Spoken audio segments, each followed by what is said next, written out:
Garai hartan, animaliak eta gizakiak osatu gabe zeuden. Ez zuten behar adina hanka. Eta errenka ibiltzen ziren. Klik-klop, klik-klop, klik-klop. Eta erren ez zebilena, narras, ras, ras, ras, ras. Bogaikarria benetan. Nazkatzen zirenean, azokara joaten ziren eskolopendraren gara. Hanka bat behar zuena, hanka bat erosten zuen. Eta bi hanka behar zituenak, bi eskolopendrak. Kolore, neurri eta mota guztietako hankak saltzen zituen. Erpe zorrozdunak, zein apatx borobildunak. Merke, merke, merke ditut hankak, merke, merke, merke ditut hankak, oihukatzen zuen azokan. Aizu, nola hartzen dituzu hankak? Galdetu zion behin batek eskolopendrari. Eskolopendrak ez zuen inoiz bere sekretua azalaratu nahi.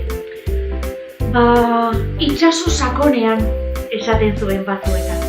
Edo zeru urrunean beste batzuetan. Gezurra, solo ezkutu batean landatu eta hartzen zituen hankak.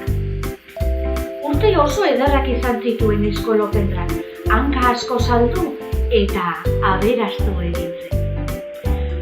Horrelako batean, inork ez zuen hanka premiarik izan. Gizakiak eta animaliarik bazuten behar adina hanka. Eskolopendrak laizterka ikusten zituen zakurrak. Zaldiak troskan eta ahateak tipitapa baldarrean. Ez zen inor bere dendara sartzen.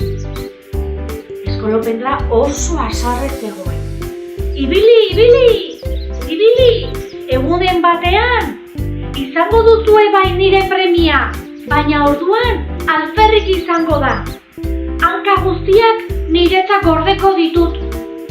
Esan eta egin. Eskolopendrak ordutik ez zuen hanka gehiagorik saldu.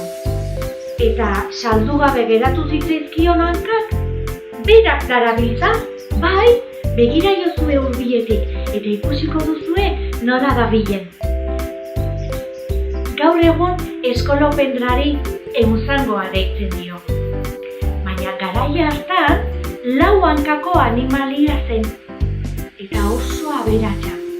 Baina gaur egun ehunzango ditu, eta ezin du harrokeria zibili.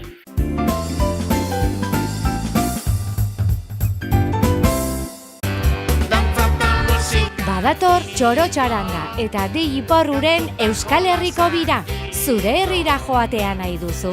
Jartzaitez harremanetan kiliklon.comen. Dantza eta musika gustoko badituzu, etzazu aukera hau galdu.